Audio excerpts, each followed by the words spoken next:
오늘은 첫째 날이라서 제가 저 나름대로 첫 번째 이렇게 가장 얘기하고 싶은 거를 준비해 왔어요. 먼저 이 얘기를 하고 그 다음에 이제 여러분들의 질문을 받도록 하겠습니다. 마음 공부라는 게 뭐냐면 생명의 실상을 찾는 거예요. 즉 나한테, 여러분 여기 지금 자기 생명 없는 분이 없잖아요. 그죠? 그럼 이 생명이 나한테 어떻게 실존하고 있고 이게 어떻게 나라는 이 현상을 드러내고 있는지에 대해서 깨어나는 거예요. 그게 깨달음이야. 그리고 이게 깨어있는 거고. 그런데 누구나 이제 여러분 다 아셨다시피 본래 성품을 누구나 다 갖추고 있는데 이게 드러나지 못하고 있는 이유는 뭘까요? 그거는 사람한테는 여러분 아시다시피 제가 이거 비유적으로 설명하는 겁니다. 좌뇌하고 우뇌가 있어요. 그렇죠? 그런데 어렸을 때 여러분이 갓 태어났을 때는 좌뇌가 거의 작동을 안 합니다. 좌뇌는 뭐냐면 주로 생각을 관장해요. 생각하고 그 다음에 감정 이거를 관장하고, 우뇌는 생명의 유지와 어떤 직관적인 어떤 인식 이런 더 본질적인 차원의 인식작용을 우뇌가 이제 관장합니다. 그러니까 갓난 애기들은 우뇌가 이렇게 거의 막 80~90% 컨트롤하고 있고 좌뇌는 거의 작동을 안 하다가 얘가 이제 좀 점점 자라나면서 생각존, 감정존, 휴먼존 이런 것들이 발생되기 시작하면서 이제 생각의 세계 속으로 빠져들기 시작하는 거예요. 그래가지고 현대 문명이 근데 어떠냐면 여러분이 학교 갈 때부터 여러분이 언제까지는 우뇌가 더 큰 거냐면 엄마 아빠한테 저거 뭐야 하고 물어볼 때까지는 우뇌가 큰 거야. 맨 질문을 했었잖아. 저거 뭐야 저거 뭐야. 그게 이제 그 의식의 존재의 중심이 우뇌에서 좌뇌로 옮겨가는 이 변화 과정에 있는 거예요. 근데 왜 이제 우리나라의 현대 문명, 다른 나라도 마찬가지지만 현대 문명은 왜 좌뇌가 중심적이어야 되냐면 너무 경쟁이 치열한 사회에서 먹고 살고 또 자기 몸을 잘 간수하고 재산 관리하고 남하고 경쟁해서 이기려면 생각이 중요해진 거야. 그래서 우리는 자기도 모르게 생각의 세계 속에 이제는 빠져버린 거예요. 그러니까 서양 사람들에 비해서 제가 이제 직업상 서양 사람들을 많이 만나는데 한국 사람들을 보면 제가 제일 많이 느끼는 게 뭐냐면 서양 사람들은 우뇌가 많이 살아있다는 거예요. 그러니까 감성이 풍부하고 여유가 있고 생각은 생각일 뿐이라는 걸 본능적으로 알아. 근데 한국 사람은 그게 안 돼요. 자기 생각에 빠져갖고 벗어나올 수가 없는 거야. 생각 중독증 환자들이 많아요. 근데 이제 그게 그만큼 한국 사회가 치열한 경쟁 사회다 보니까. 근데 생각이 사실은 여러분 생각 많이 해봐. 그러면 머리가 아파집니다. 그리고 쉽게 지쳐요. 이게 뭐냐면 생각의 회로가 머릿속에서 제일 발열을 많이 해. 열을 많이 내. 에너지를 많이 쓴다고요. 그러니까 사람이 스트레스가 많아지죠.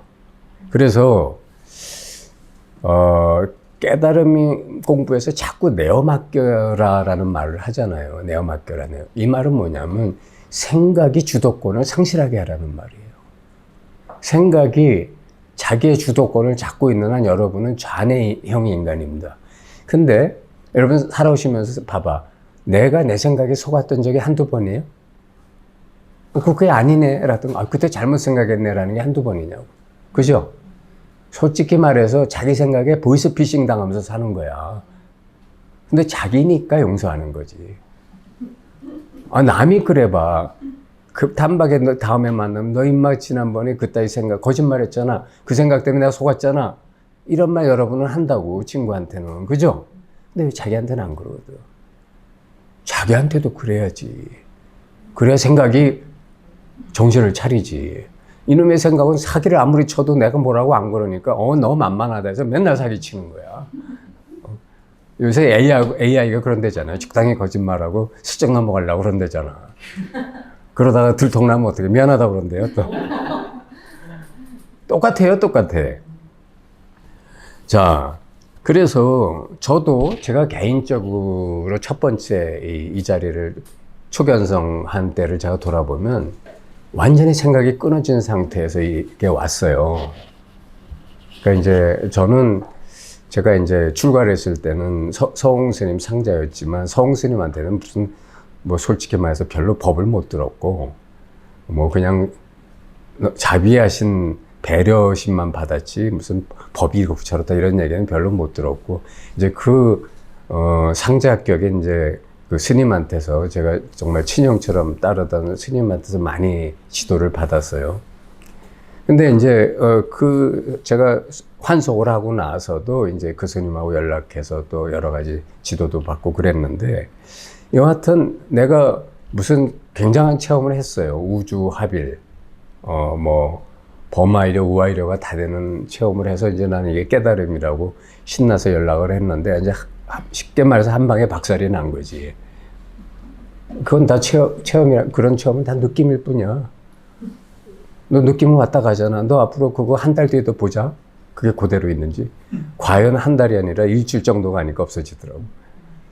그러니까 너무 절망을 하는 거야. 야, 이렇게 기막힌 체험이. 그러니까 진리라는 거 항상 너하고 같이 있어야 되는데 없어지잖아. 그러니까 그거 뭐야? 속은 거 아니야. 자기 오원한테 속은 거지. 그러니까 답변이 할 말이 없는 거야. 근데 이제 그래가지고 제가 그때 무슨 뭐 어디서 일주일 뭐 철야 정진을 했어요. 무슨 수행단체에서. 이제 그 수행단체에서 하는 말이 이제 뭐 그때쯤 되니까 내가 또 암안심이 얼마나 여기까지 와 있겠어. 난 뭐 이런저런 진짜 그때 남들이 하지도 못했던 뭐야 사이코메트리 같은 체험하고 나서 내가 남한테 너 이런 거 해봤냐니까 아무도 안 해본 거야. 그러니까 나는 내가 대단한 사람인지 알았지. 그러니까 이제 그런데도 이렇게 자꾸 커트 당하니까 얼마나 절망이 많겠어요. 그래갖고 정말 이 탐구심은 정말 간절한데 근데 길은 막혀 있고 그렇다고 무슨 누가 요거다 하고 던져주는 사람도 없고 그래서 그때 내가 참 정말 죽고 싶은 마음, 허탈한 마음, 뭐 좌절한 마음으로 그 철야정진하는 날 마지막 날인가 이제 그 뒷산으로 혼자 올라갔어요. 정말 마음은 그냥 나를 이런 답답한 나를 그냥 버리고 혼자 초탈한 무슨 김사과처럼 그냥 그 길로 그냥 사라지고 싶더라고. 그 정도로 정말 힘들었는데 여하튼 그런 마음을 다 버리고 그냥 무심하게 산길을 걷다가 이 소식이 온 거예요. 어떤 조그만 노란 꽃 위에서 나비가 이렇게 팔팔 날고 있는데 갑자기 여태까지 이걸 보던 이런 것들을 보면은 우리 잠재의식들은 순식간에 요건 꽃이고 저건 나비고 이건 풀이고 이건 하늘이고 땅이고 이런 거를 생각은 안 나더라도 잠재의식이 이미 다 분류를 해. 그래야 3차원 공간에서 이 몸을 움직일 수가 있거든. 근데 그게 사라져 버렸어요. 사라져 버리니까 모든 게 하나의 의식 속에서 그렇게 보일 뿐인 거야. 즉 의식이 그렇게 나타내고 있는 한 덩어리의 어떤 살아있는 생명체가 확 드러난 거예요. 그리고 이거는 전에도 있었고 지금도 있고 앞으로도 있는 너무나 당연한 눈앞에 이거더라고.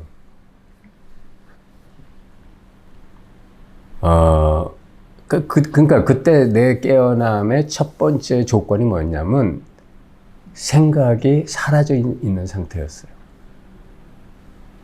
그게 중요해. 근데 여러분 잘 보시면 여러분들도 일상 중에 생각이 사라진 상태가 많이 있습니다. 여러분 안 그래요? 항상 생각하고 있지는 않잖아. 자기가 무심하게 있을 때 많아요. 그런데 그 무심하고 있을 때 왜 여러분이 못 깨어나느냐면 거기에 미세한 여러분은 감지도 못하는 미세한 생각이나 감정이나 느낌 이런 것들이 밑에서 막 잔잔한 파문들을 또 일고 있어요. 그러니까 그런 거에 끄달려서 본능적으로 못 깨나는 거예요.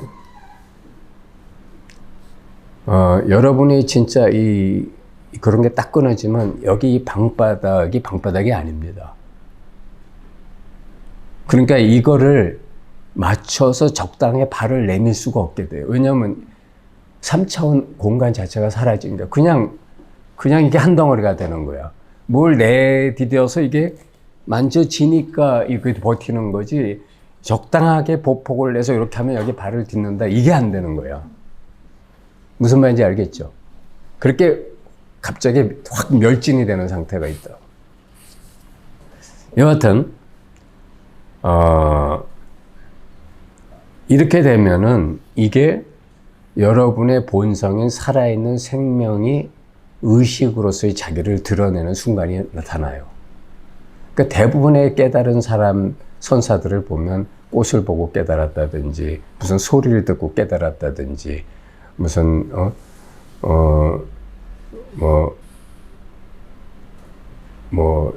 어떤 성각자들처럼 새소리를 듣고 깨달았다든지, 이런 일들이 다 그런 상태에서 일어나는 거예요.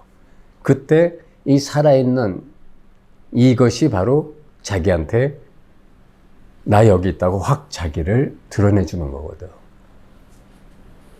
그러니까 지금도 여러분들이 그거예요. 여러분이 지금 이 방 안에 여러분의 의식이 꽉 차 있어. 그렇잖아. 그죠? 그게 그거라고. 여러분 내 말 듣고 나를 이렇게 쳐다보고 있고 나하고 교감하고 있는 이거라고. 근데 이거가 왜 그렇게 한마디로 리얼하고 생생하게 안 와닿느냐면 오염이 돼서 그래요. 자기가 그동안 수많은 분별을 했던 미세한 세번뇌들이, 미세한 생각, 감정, 느낌들이 벌써 덕지덕지 붙어 있어서 세탁이 안 되는 거예요. 진공청소기를 한번 쫙 저걸 해야 되는데 그게 안 돼 있기 때문에 잠재의식이나 이런 것들이 벌써 그 미세한 방해들을 하고 있는 거예요. 그래서 여러분들이 예를 들면 아침에 숲속의 산길을 홀로 걷거나 아니면 어떤 청정한 어떤 곳에서 혼자 이렇게 산책을 하거나 할 때는 세상이 좀 달라 보이지 않아요? 굉장히 깨끗하고 고요하고 뭔가 이렇게 충만한 것 같고, 그죠? 그러니까 그것이 이제 그만큼 그 상태에 가까이 갔기 때문에 느껴지는 감성들인 거야. 그런데 어쨌든 그래서 지금 근데 중요한 것은 뭐냐면 역발상을 지금 여기서 우리가 한번 해야 돼요. 이렇게 미세한 분별들이 여러분들한테 일어난 이유는 여러분이 사실은 거꾸로 보면 미세한 분별을 할 수 있는 창조 능력이 있다는 거예요. 그것까지도 할 수 있는. 그렇죠? 그렇다면 자기가 큰 번뇌, 작은 번뇌, 큰 분별, 작은 분별까지 다 할 수 있는 창조 능력이 있다면 그거를 다 없애거나 일거에 환영으로 볼 수 있는 능력도 있을까 없을까? 있어요. 근데 안 쓰는 것뿐이야. 안 써봤기 때문에 어떻게 해요? 하고 나한테 물어보는 거야. 자기한테 있는 능력이 있는데 안 써봤기 때문에 모르겠어요 하는 거야. 아시겠어요? 그냥 쓰면 돼. 선언하면 된다고. 예수 같은 사람은 그렇게 선언하니까 그게 초능력이 되는데 여러분은 선언을 못해. 왜? 미리 생각이 또 방해하고 있어. 네가 어디 감히. 그러니까 자기가 벌써 자기를 자꾸 규정하는 거야. 왜? 뭐로? 중생으로. 자기도 모르게 부지불식간에 그게 아주 습성이 돼 있어요. 아시겠어요? 그러니까 육조현행이 깨달음의 길을 딱 한마디로 말했어요. 응무소주 이생기심이라고. 그렇죠? 응무소주가 뭐요? 어떤 생각, 감정, 느낌에도 머물지 말라. 그거거든. 붙잡고 머물지 마라. 그냥 체험은 하되 붙잡고 머물지 말라고. 여러분이 강물에 손을 넣어봐. 그러면 여러분은 매 순간 새로운 물을 체험하고 있어. 그지? 다 물은 지나가잖아. 그와 같이 자기 삶에 붙잡고 머무르지 말라는 거예요. 그런데 이렇게 되면은 이 자리가, 이 살아있는 이 자리가 드러나지 말라고 고사를 지내도 드러납니다. 제사를 지내도 드러나. 근데 지가 계속 뭘 갖다 붙이고 있는 거야. 뭐 가리고 있는 거야. 자기가 자기의 깨어남을 방해하고 있어요. 육식 활동이. 그래서 여러분이 이런 어떤 우선 자기가 이 공부를 해야 되겠다. 자기가 뭘 이해해야 되겠다. 자기가 뭘 알아야 되겠다. 그런 나가 없어져야 돼. 그래서 내가 없어져서 내가 부재 상태가 돼야 돼. 내가 다음번 우리 프리즘 9월 10월 달에 경이로운 부재라는 책으로 한번 해볼까 하는데, 경이로운 부재가 뭐냐면 경이로운 나의 부재인 거예요. 내가 없어져 보니까 내 안에 내가 없는데, 아무것도 없는데 왜 이렇게 이 세상이 다 살아있지? 그리고 모든 게 다 이렇게 맑고 깨끗하고 충만하게 스스로 살아 움직이고 있지. 이 몸도 그렇네? 신기하다. 이런 상태가 되는 거예요. 그러니까 문제는 간단해. 내가 공부하려니까 힘들고, 내가 공부하려니까 사단이 나고, 에고가 설치니까 자꾸 남한테 내가 더 공부 잘된 척하고 싶고, 그런데 다 그런 게 보이니까 남들이 그 사람을 싫어하게 되고, 거절당하고, 그러니까 괴로워지는 거야. 왜? 에고가 자꾸 그 짓을 하니까. 무슨 말인지 아시겠어요? 그러니까 내 안에서 나의 부재가 한번 일어나야 돼. 그러면 이미 나에게 역사하시는 이 하나님, 부처님, 대생명의 은총과 평화와 지복이 저절로 드러나요. 나는 오늘 아침에 운전하면서 오면서도 오늘 아침에도 나한테 또 은총이 임해가지고 아침에 이렇게 나는 탄천길 옆으로 운전하고 오는데 그 탄천에 아침에 강아지를 데리고 어떤 젊은 아가씨인가 어쨌든 산책을 하는데 그 모습이 그대로 살아있는 부처님인 거야. 너무 아름다운 거예요. 나한테는 사람과 개가 보이는 게 아니고 생명이 저렇게 화연한 화신들이 자기를 그렇게 표현하고 있는 게 너무 이 살아있는 하나의 생명의 이 율동이 너무 아름다워서 내가 운전하는데 울면서 왔어요. 가슴이 벅차올라서.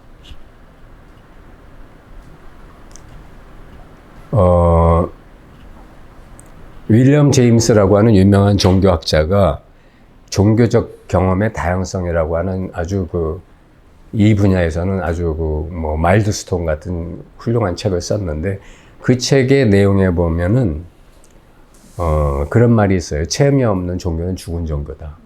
근데 여러분은 그리고 그 책에 나온 문장 중에 내가 기억하는 게 Follow your bliss and ecstasy라는 말이 있어요. 그러니까 네 안에서 네가 충분히 깨끗해지면 저절로 그분의 손길이 너한테 은총을 내리고 너한테 선물을 줄 것이다. 그것이 엑스터시고 그것이 하나님과의 만나는 길이 열리는 신호다. 그걸 이제 그쪽에서는 신비주의라고 그래가지고 신비체험, 신비주의라고 얘기를 하지만 여하튼 나는 이런 게 여러분에게 꼭 일어나야 된다고 요구하는 건 아니에요. 언젠간 일어납니다. 그것이 익숙해지면 나중에 일상이 돼요. 그게 불국토에 사는 거고 천국에 사는 거예요.